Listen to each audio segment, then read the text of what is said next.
Hello दोस्तों, drone पाठशाला में आपका स्वागत है। जैसा कि आपने देखा होगा कि इस समय लॉकडाउन की स्थिति पूरे विश्व भर में है और इस स्थिति में बच्चे अपनी स्टडी को नहीं कर पा रहे हैं।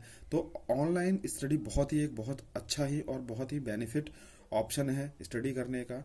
इसीलिए मैंने ये ऑनलाइन वीडियो आपको डाल रहा हूँ जिससे कि इसका बेनिफिट सभी छात्र उठा सकें। तो सबसे पहले हम ड्रोन पाठशाला में स्वागत करेंगे आप सभी का। तो यहाँ पर हम सबसे पहले किसी भी गवर्नमेंट जॉब की प्रिपरेशन करने के लिए कुछ बेसिक तथ्य होते हैं, बेसिक पॉइंट्स होते हैं जिसको हमें ध्यान में रखना होता है। जैसे कि हम कहेंगे कि किस तरीके के टॉपिक हमें पढ़ने हैं, किस तरीके के टॉपिक हमें छोड़ने हैं, कौन से टॉपिक मोस्ट इंपॉर्टेंट हैं, कौन से टॉपिक मोस्ट इंपॉर्टेंट नहीं है, वो सारी चीज़ें हम इन सब चीज़ों यहाँ पर हम जानेंगे। तो हम इसके अंदर सबसे पहले हम देखेंगे कि यहाँ पर हम कुछ बेसिक इंपॉर्टेंट हमें मैथमेटिक्स के अंदर हमें कौन कौन से बेसिक इंपॉर्टेंट टॉपिक है जिसके बारे में हम पढ़ेंगे, तो वो हम यहाँ पर डिस्कस करने वाले हैं आपके सामने। तो सबसे पहले हम आते हैं आपका परसेंटेज पे। परसेंटेज क्या होता है? परसेंटेज का मतलब होता है अगर हम कोई भी वैल्यू, जिसका मतलब है 1, अगर हम कोई भी वैल्यू 1 लेते हैं इसका मतलब 100%, अगर उसका मतलब हम हाफ लेते हैं इसका मतलब है 50%। तो 50% का मतलब होता है हाफ वैल्यू और 100% का मतलब होता है 1 वैल्यू।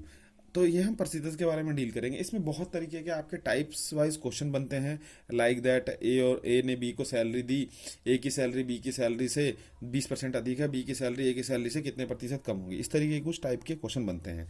इसमें आपका 20 से 25 टाइप या उससे भी ज़्यादा टाइप हो सकती है, ठीक है। वो तो हम डिपेंड करेंगे जब हम क्वेश्चनों को सॉल्व करेंगे। तो आप टाइप की भी सब टाइप बना सकते हैं, तो हम इसमें डील करेंगे आगे फ्यूचर में। चलिए जी, नेक्स्ट आता है आपका प्रॉफिट एंड लॉस, लाभ और हानि। लाभ और हानि, प्रॉफिट और लॉस का मतलब ये होता है कि हम इसके अंदर हम डील करेंगे। सपोज मान लो कोई भी आदमी किसी वस्तु को खरीदता है और कितने पे बेचता है, उसे कितने पे उसका प्रॉफिट होता है, कितने पे उसे लॉस होता है, कितने पे लाभ होता है, कितने पे हानि होता है, ये सारी चीज़ों के बारे में हम इस पे डील करेंगे। अब डिस्काउंट का मतलब होता है बट्टा। बट्टा का मतलब है बेसिकली, सपोज आप मार्केट में कोई सामान खरीदने गए, कोई बुक परचेज करने गए, तो बुक परचेज करते समय आपने बुक पे प्राइस देखा 100 रुपये, तो वो 100 रुपये जो होता है वो उसका एमआरपी होता है। वो क्या होता है? एमआरपी, जिसे इंग्लिश में बोलते हैं मार्केट रिटेलिंग प्राइस और हिंदी में बोलते हैं अंकित मूल्य। तो अगर हम उस अंकित मूल्य पे वस्तु को खरीदते हैं तो इसका मतलब कोई दुकानदार जो है आपको कोई डिस्काउंट नहीं देता है। तो उसका डिस्काउंट लेने के लिए आप उसे बोलेंगे कि हमें 20% 10% का डिस्काउंट दीजिए, तो उसी को हम क्या कहते हैं? डिस्काउंट कहते हैं। वहां पर आप डिस्काउंट दे के उसको पैसा देते हैं और फिर आप उस वस्तु को खरीद लेते हैं। तो जब हम जिस वस्तु पे हम खरीदते हैं वो हमारा सेलिंग प्राइस होता है और जिस पे उसने डिस्काउंट दिया वो आपका डिस्काउंट रह जाता है, ठीक है। अब उसके बाद हम आते हैं सिंपल इंटरेस्ट। सिंपल इंटरेस्ट और कंपाउंड इंटरेस्ट, ये दो तरह के इंटरेस्ट होते हैं हमारे। कोई भी बैंक या कोई भी व्यक्ति जो किसी को पैसा देता है ब्याज पे, या कोई बैंक किसी को पैसा देता है, तो उसके अंदर आपका क्या होता है? दो तरह के पैसे देने की चीजें होती हैं। एक होता है आपका सिंपल इंटरेस्ट, एक होता है कंपाउंड इंटरेस्ट। अगर हम सिंपल इंटरेस्ट की बात करें तो सिंपल इंटरेस्ट के अंदर जो भी इंटरेस्ट लगता है हमारा, वो एवरी ईयर इंटरेस्ट जो है वो काउंट होता है। हर ईयर पे मूलधन पे इंटरेस्ट, मतलब मूलधन मतलब आपका principal amount, every year principal amount से इक्वल इंटरेस्ट हमारा ऐड होता रहता है और फाइनल हम उसको ऐड करके मिस, मतलब हमारा जो अमाउंट होता है वो हम किसी भी पर्सन को या बैंक हमें डोनेट दे देती है, ठीक है। बट कंपाउंड इंटरेस्ट में क्या होता है कि हमारा जो भी इंटरेस्ट होता है उसके बाद फिर वो इंटरेस्ट ऐड होता है आपका प्रिंसिपल में, देन फिर हम उसको प्रिंसिपल मानते हैं दूसरे साल के लिए और फिर हम उसका इंटरेस्ट निकालते हैं, फिर उसे ऐड करते हैं तीसरे साल के लिए, वो प्रिंसिपल हो जाता है। इस तरीके से हमारा कंपाउंड इंटरेस्ट में वैल्यू चलती रहती है। तो कंपाउंड इंटरेस्ट में इस तरीके से डील करेंगे। इसमें बहुत तरीके के क्वेश्चन बन सकते हैं, वो हम आगे देखेंगे। अब आता है हमारा मिक्सचर एलिगेशन। मिक्सचर एलिगेशन में क्या होता है? हम मिश्रण अनुपात। मिक्सचर एलिगेशन में क्या करेंगे? हम दो तरीके के, सपोज मान लो चावल को एक 5 रुपये किलो चावल बिक रहा है, एक 10 रुपये किलो चावल बिक रहा है, दोनों को हमने मिक्स करके एक ऐसा बना दिया जैसे हम 15 रुपये किलो से बेच रहे हैं, तो हम किस अनुपात में उसे मिलाएं कि हमें इतना प्रॉफिट हो। इस तरीके के क्वेश्चन बनते हैं। उसके बाद आता है हमारा रेशो प्रपोर्शन। अब हम देखिए, एक बहुत इंपॉर्टेंट बात मैं आपको बताने जा रहा हूं दोस्तों कि सब हमारा जो सबसे इंपॉर्टेंट पार्ट है, एक है हमारा रेशो एंड प्रपोर्शन और परसेंटेज। ये दो ऐसे टॉपिक हैं जो अर्थमेटिक के, मतलब मैथमेटिक्स के, जो हमारे एप्टीट्यूड के सबसे बेसिक टॉपिक है। जिस बच्चे को ये दोनों टॉपिक बहुत अच्छी तरीके से आते हैं वो मैथ को बहुत इजी वे में डील कर सकता है। तो आप इन दोनों टॉपिक को बहुत ही ध्यान से, इस टॉपिक को और इस टॉपिक को बहुत ही ध्यान से पढ़ें और समझें। रेशियो प्रपोर्शन में क्या होता है कि हम बहुत सारे डेटा, बहुत सारे न्यूमेरिकल्स को रेशियोज की फॉर्म में सॉल्व करके हम आंसर निकालते हैं, तो हम इस पर भी डील करेंगे हम। उसके बाद आता है हमारा पार्टनरशिप। दोस्तों पार्टनरशिप में क्या होता है, इस तरीके के क्वेश्चन बनते हैं जैसे कि आप देख सकते हैं कि दो लोग थे हमारे, उन दोनों लोगों ने क्या करा कि भाई बिजनेस स्टार्ट किया। एक ने 10 साल के लिए इन्वेस्ट किया, एक ने 20 साल के लिए इन्वेस्ट किया, एक ने इतना अमाउंट इन्वेस्ट किया, एक ने इतना अमाउंट इन्वेस्ट किया। तो उसके बाद एंड में दोनों का प्रॉफिट शेयरिंग रेशो क्या होगा, इस तरीके के क्वेश्चन। नेक्स्ट आता है दोस्तों time and work. Time and work की बात करें तो टाइम एंड वर्क में क्या होता है कि हम कुछ, जैसे मान लो कोई ए पर्सन है किसी काम को 10 दिन में करता है, बी पर्सन उसी काम को 20 दिन में करता है, तो कुल कार्य जो है हमारा कितने दिन में समाप्त होगा, इस तरह के क्वेश्चन बनते हैं। अब नेक्स्ट आता है दोस्तों पाइप एंड सिस्टम, नल and hose. Pipe and cistern के अंदर क्या होता है, जैसे कि सपोज मान लो आपके घर के ऊपर एक टंकी रखी है, उस टंकी में 2 पाइप लगे हुए हैं, 2 तरह की मोटर लगी हुई है, दोनों डिफरेंट डिफरेंट रेट से, डिफरेंट डिफरेंट दर से उस टंकी को भर रहे हैं। तो सपोज मान लो हम बताएंगे एक 10 घंटे ले रहा है, एक 20 घंटे ले रहा है भरने में, तो टोटल दोनों पाइप को अगर एक साथ खोल दिया जाए तो उसमें कितना समय लगेगा, इस तरीके के क्वेश्चन बनते हैं। अब आता है दोस्तों एवरेज।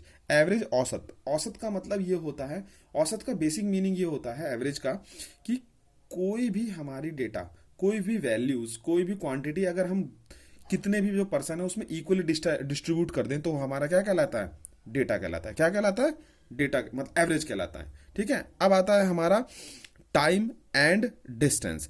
टाइम एंड डिस्टेंस में किस तरीके के क्वेश्चन आते हैं दोस्तों, टाइम एंड डिस्टेंस में इस तरीके के क्वेश्चन आते हैं कि जैसे मान लीजिए कोई आदमी इतने दूरी तय करा इतने सेकंड में, तो उसकी स्पीड क्या होगी, उसकी चाल क्या होगी, इस तरीके के क्वेश्चन बनते हैं। उसके बाद क्वेश्चन आता है दोस्तों रेलगाड़ी पे। रेलगाड़ी पे देखेंगे आप कि कोई ट्रेन हमारी जा रही है एक एक गति में, फिर दूसरी ट्रेन विपरीत गति में जा रही है, विपरीत दिशा में जा रही है, अपोजिट डायरेक्शन में जा रही है, तो हमारा क्या होगा उसमें, किस तरीके से हम उस पर जो है अपोजिट डायरेक्शन में जा रही है तो हम उस पर किस तरीके से हमारा उसमें रिलेटिव स्पीड होगी, उसकी उसकी डिस्टेंस क्या होगी, प्लेटफॉर्म को पार करने में कितना समय ले रही है, पोल को पार करने में कितना समय ले रही है, इस तरीके के क्वेश्चन पे हम इसमें डील करेंगे।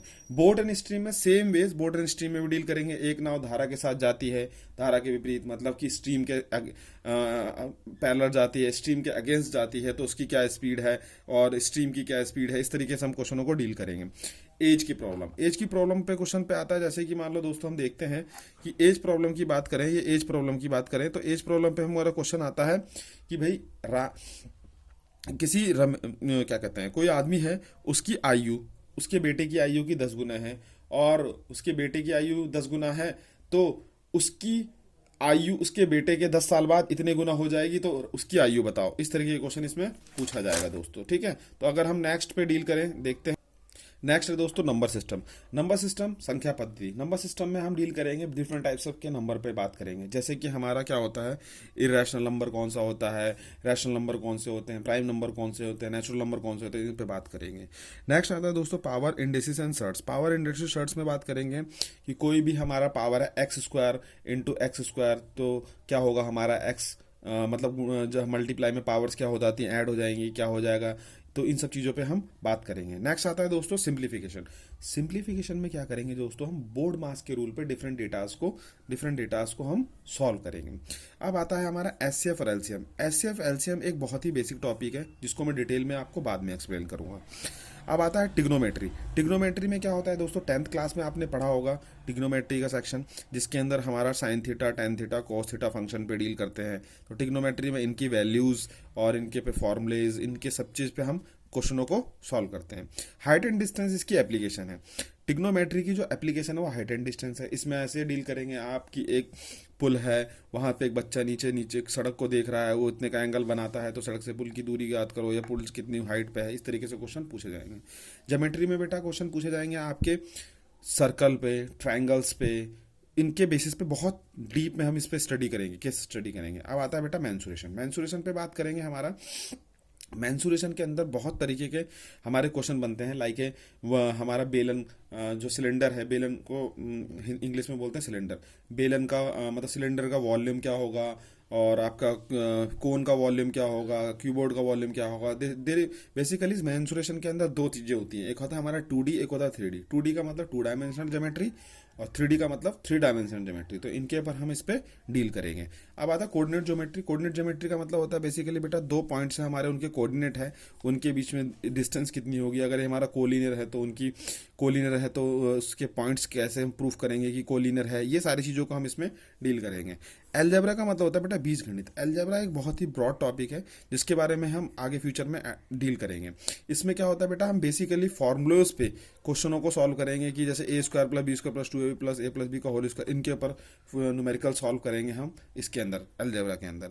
नेक्स्ट आता है आपका डीआई। डीआई का मतलब होता है डेटा इंटरप्रिटेशन। डेटा इंटरप्रिटेशन में क्या करेंगे हम, डिफरेंट तरीके के हम डीआई को सॉल्व करेंगे, like a bar graph, pie chart, line graph और मिक्स डीआई, इन सबको हम इसमें हम यहाँ पर बेटा डील करेंगे।